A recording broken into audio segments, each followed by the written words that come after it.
A couple of things. First of all, I'm looking at my questions, and I'm feeling, I'm feeling very much like a painter in the corner. And I think that the two authority figures here today are myself and Vince, probably because of our age.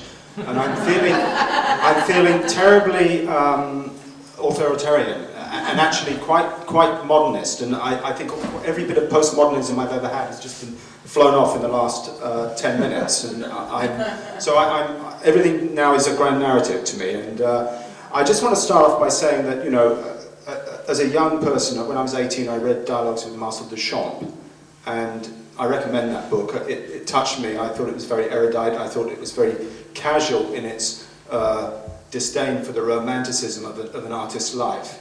And it was incredibly influential on me. And then I thought, oh, didn't he do some sculpture as well? So my having always liked the Willem de Kooning joke about it's something that you back into when you're looking at a painting. I think that the other thing that's kind of changed my way of thinking about sculpture recently was the Unmonumental show at the New Museum. Did any of you see that? Yeah, for those of you that didn't, I just was reading a quote from the New York Times about it, which I'm just going to read very briefly, and it said, it called the exhibition at the New Museum messy, way too hip, too monotonous.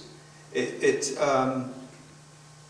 gets on your nerves, and it takes a stand, and it starts an argument. And I think that that's all very good stuff, actually. When I looked at the catalogue, the question that kept popping into my mind is, what is it? And why should we care? So these are two very important questions, and Gino has already raised the what is it, and I like his definition of it's really who's looking and where they're looking from. So I'm going to start my very authoritarian questions with Rebecca, and this isn't really addressing your ideas about, it's not really addressing your ideas about the idea of public art, but what is it about the work in this, the word unskill, that is so central to the sort of assemblages that we're seeing in this exhibition? I'm sorry, what is it about the word unskill? Unskill. If we take the word unskill, which seems to me to be one of the underlining factors in this work. I'm thinking, and now I'm looking at Kevin Beasley and thinking, oh my God, some of the vessels he made were very skilled. But then there were some things on, there were some piles of goop and stuff. Yes. Now just repeat it. Now that I know you said that. Well, I should also say, in the context of working with outsider art, okay. That you have that context that we don't have. Well, I don't think that it references working or drawing from outside of mainstream culture, which a lot of people think that that's what it means. But I think it's working outside of the art historical tradition, which to anyone within the art world, that's the only, inside that there is. So I think when it comes to unskill, it's just sort of, giving the finger to anything. Well, maybe it's not even giving the finger, but just not even really paying attention to the tradition of art history. Yes, and I think that I don't really want to include the Detroit Projection Project in that. I think that they're quite skilled, and I don't want to say that the other artists are necessarily unskilled. It's just what kind of word would you use? And I think that Abigail Newbold, who was actually making very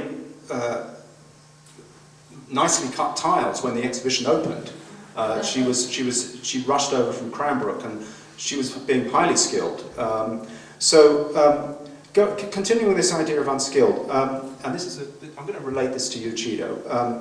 I think teachers' pedagogical positions, if you like, are a projection of their own artistic practice. And Cheeto Johnson uses expensive materials, complex fabrication processes, he does carving, he does modeling techniques. And so why, I wonder, are some of his former students engaged in work which is in a kind of reaction to that? Probably I'm a very bad teacher. You're a good teacher, because they know they gotta slay dad just in order say- to do their thing. Yeah, if you ever talk to Cheeto students, absolutely adore him.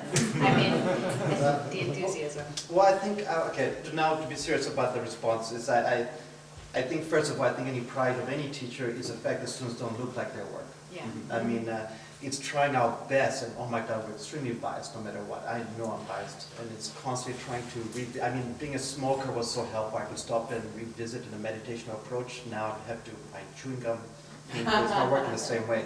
But I think we constantly try to raise ourselves to enter students and really try to help a younger artist find their pure voice.